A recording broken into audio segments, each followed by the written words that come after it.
जय शिवराय शेतकरी मित्रांनो यावर्षी अति पाऊस झाल्यामुळे अतिवृष्टी झाल्यामुळे शेतकऱ्यांचं नुकसान झालं होतं आणि अशा नुकसान झालेल्या शेतकऱ्यांना मदत तर मिळतेच, पण आता ती किती मिळणार, जुन्या निकषानुसार मिळणार की नवीन निकषानुसार मिळणार असा प्रश्न कायम होता। आता त्यामध्ये अगोदर जुन्या निकषानुसार जिरायती शेतीसाठी म्हणजे कोरडवाहूसाठी 8,500 रुपये मदत मिळत होती। मग आता त्याच्यात प्रश्न होता की आता नोव्हेंबर म्हणजे मागच्या 2023 मध्ये जे नुकसान झालं त्यावेळेस नवीन निकषानुसार मदत दिली होती। मग आता जे हे अतिवृष्टी झाली 2024 ची, मग आता ह्या 2024 च्या अतिवृष्टीमध्ये नवीन निकषानुसार मदत देणार की जुनीच देणार हा प्रश्न होता। मात्र आता शासनाने ट्विट करून सांगितलेलं आहे की ज्या शेतकऱ्यांचं अतिवृष्टीमध्ये नुकसान झालेलं आहे अशा शेतकऱ्यांना आता नवीन निकषानुसार म्हणजे मदत दिली जाणार आहे।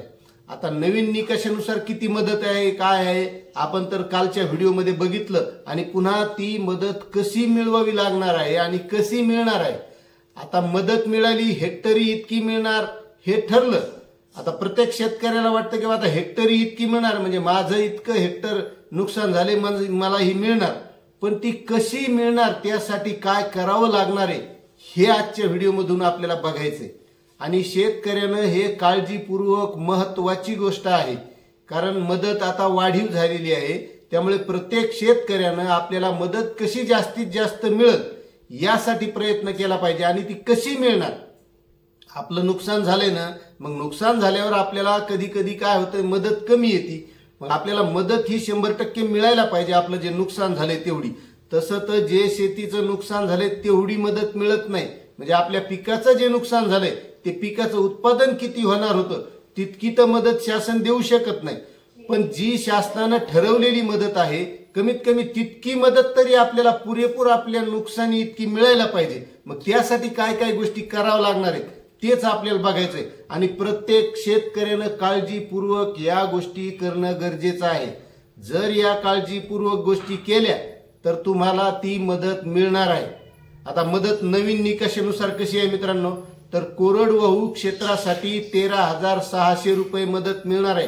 आणि मित्रांनो महत्वाची एक गोष्ट की आपण या चॅनलवरून महत्वाच्या ज्या शेतकऱ्यांच्या काळजीच्या गोष्टी, शेतकऱ्यांना लागणाऱ्या गोष्टीची माहिती आपण आणण्याचा प्रयत्न करतो। त्यामुळे तुम्ही जर चॅनलवर नवीन असाल तर चॅनलला सुद्धा सबस्क्राईब करा, लाईक करा आणि हा व्हिडिओ प्रत्येक आपल्या नातलग मित्र शेतकरी जो असेल प्रत्येक शेतकऱ्यापर्यंत पोहोचला पाहिजे असा सर्व शेतकऱ्यांना शेअर करा।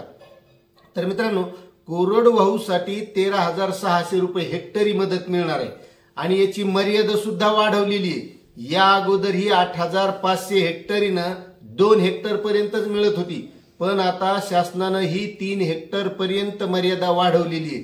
म्हणजे जवळपास जर एखाद्या शेतकऱ्याचं नुकसान हे 3 हेक्टर झालेलं असेल आणि त्याची नोंद ही 100% झालेली असेल तर त्या शेतकऱ्याला 40,800 रुपये हे 3 हेक्टरच्या मर्यादेत मिळणार आहे, म्हणजे ती नुकसान भरपाई।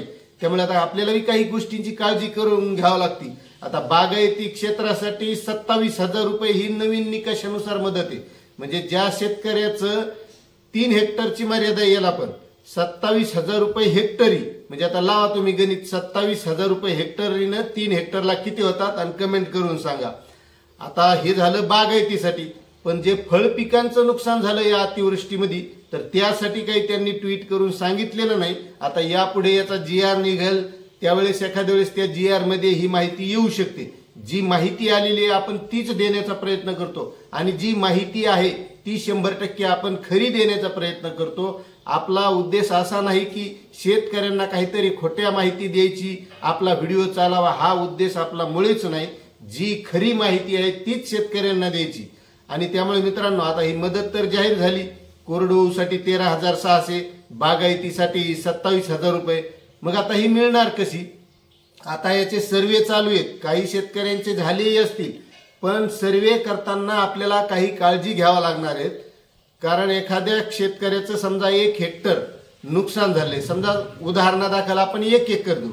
आता 1 एकर त्या शेतकऱ्याचं 1 हेक्टर आहे म्हणजे 2.5 एकर क्षेत्र आहे आणि त्याचं 1 एकर नुकसान झाले, पण 1 एकर नुकसान झाल्याच्या नंतर ज्यावेळेस सर्वेअर येतो, पीक विमा कंपनीचा असेल कृषी सहाय्यक असेल किंवा तलाठी असेल, हे ज्यावेळेस सर्वे करायला येतात त्यावेळेस आपण त्यांनी आपली नुकसान किती नोंदवली हे सुद्धा पाहणं गरजेचं आहे. समजा आपलं 2.5 एकर क्षेत्र आहे त्या रानाचं, त्या रानातलं 1 एकर नुकसान झाले तर आपलं तिथं 1 एकर नोंदवलंय का आणि त्या 1 एकर मध्ये किती टक्के नुकसान दाखवलंय हे पाहणं महत्वाचं आहे. ज्या वेळेस आपलं 1 एकर क्षेत्र हे 100% नुकसानग्रस्त दाखवलं त्याच वेळेस आपल्याला त्या 1 एकरचा नक्कीच अनुदान ती मदत मिळेल. पण जर आपलं त्यामध्ये 50% नुकसान दाखवलं तर आपल्याला ती 100% मदत म्हणजे जी 13,600 दाखवलेली आहे समजा हेक्टरला, त्या प्रमाणात ती मिळणार नाही. जर ते नुकसान 100% दाखवलं तरच मिळणार आहे. त्यामुळे शेतकऱ्यानं प्रत्येक ही काळजी घ्यायची की तो जो सर्वे करायला कोणी बी आला नुकसानग्रस्त क्षेत्राची पाहणी करायला तर त्यावेळेस आपण महत्वाचं की तो किती नोंद घेतोय हे पाहायचंय आणि नोंद घेतल्याच्या नंतर आपल्या त्या नुकसानग्रस्त क्षेत्राची फोटो व्हिडिओ आपण सुद्धा काढून ठेवायचे आणि त्या सर्वेयरनं त्या तलाठी असो कृषी सहाय्यक असो त्यांनी जो काही सर्वे केलाय त्यांनी जो नोंदवलाय त्या जो कागद आहे फॉर्म आहे त्या फॉर्मचा फोटो आपण काढून घ्यायचा आहे. कारण आपण नोंदवलंय, नोंदवताना आपण पाहिले की आपल्या क्षेत्राचं हे 1 हेक्टर नुकसान झालंय समजा, मग ते 1 हेक्टर त्यावर 100% नोंदवलंय, 80% नोंदवलंय, जे खरं असेल ते नुकसान जे नोंदवलंय तर ते आपण फोटो काढून घ्यायचा आहे. कारण आपल्याला जर उद्या नुकसान भरपाई कमी मिळाली तर आपल्याला त्याबाबत तक्रार सुद्धा करता येऊ शकते. आणि जर आपण आपल्याजवळ पुरावाच नसेल की आपलं नुकसान काय झालंय, किती झालं आणि जो फॉर्म भरलाय त्या फॉर्मवर नुकसान किती नोंदवली याचा जर आपल्याजवळ पुरावा नसेल तर आपल्याला बोलता येत नाही. जसं आता पीक विम्याच्या बाबतीत बरेच शेतकरी काय करतात की तक्रार करतात, पण तक्रार केल्याच्या नंतर पीक विम्याचा त्यांच्याकडे तक्रार क्रमांकच नसतो. मग त्यांना त्या पीक विमा कंपनीला काही बोलता येत नाही आणि काही सांगता येत नाही. फोन बी लावला तर ती कंपनी माहिती विचारते, ती माहिती आपल्याकडे नसते, मग आपण तिथंच गोंधळून जातो. तर असं गोंधळून जायचं नाही शेतकरी मित्रांनो. त्यामुळे आपल्याला ही काळजी घ्यावी लागणार आहे आणि ही काळजी घेतली तरच आपले जे शेतीचं नुकसान झालं, आता हे बऱ्याच जिल्ह्यात झालेलं आहे. आता जवळपास बुलढाणा असेल, हिंगोली असेल, जालन्यात तर भयानक नुकसान झाले. हिंगोलीमध्ये तर तुम्ही आता बातम्या बघितल्या असतील, भयानक नुकसान झाले. परभणीत झाले, सोयाबीन असेल, कापूस असेल, असे पूर्ण भुईसपाट झाले. काही शेतकऱ्यांचे वाहून गेले, शेतीत माती काही काही रानात राहिली नाही. आणि ही काळजी तुम्हाला त्यामुळे घ्यायची की आपल्याला ही मदत तर मिळालीच पाहिजे. आणि पीक विम्याच्या संदर्भात पुन्हा आता अपडेट नवीन आहे, ते सुद्धा आपण दुसऱ्या व्हिडिओमध्ये बघणार आहोत. कारण कृषी मंत्र्यांनी त्याचे आदेशच दिले की अग्रिम हा 15 दिवसात मिळाला पाहिजे. त्या संबंधीचा सविस्तर व्हिडिओ आपण पुढे करणार आहोत. आता हा एवढाच व्हिडिओ होता, त्यामुळे ही काळजी घ्या. त्यावेळेस आपल्याला ही कोरडवाहू 13,600 मदत आणि बागायती क्षेत्रासाठी 27,000 जी मदत जाहीर केली आहे आणि ते ट्विट करून कळवलेलं आहे. त्यामुळे आपल्याला तशा प्रमाणात मदत मिळणार आहे. त्यामुळे आपल्या क्षेत्राचं जे नुकसान झालेलं आहे त्या क्षेत्राचं नुकसान नोंदवून घेणं, ते पाहणं हे आपलं काम आहे, प्रत्येक शेतकऱ्याचं काम आहे.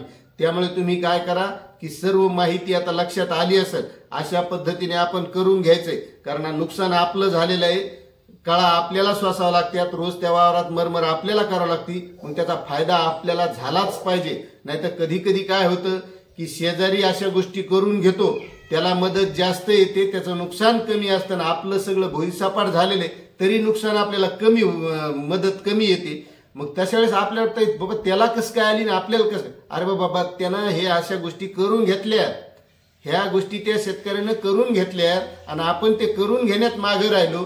जे नोंदिले ते नोंदिले ना आलं ते येईल अशा भ्रमात आपण राहिलो म्हणून आपल्याला आली कमी.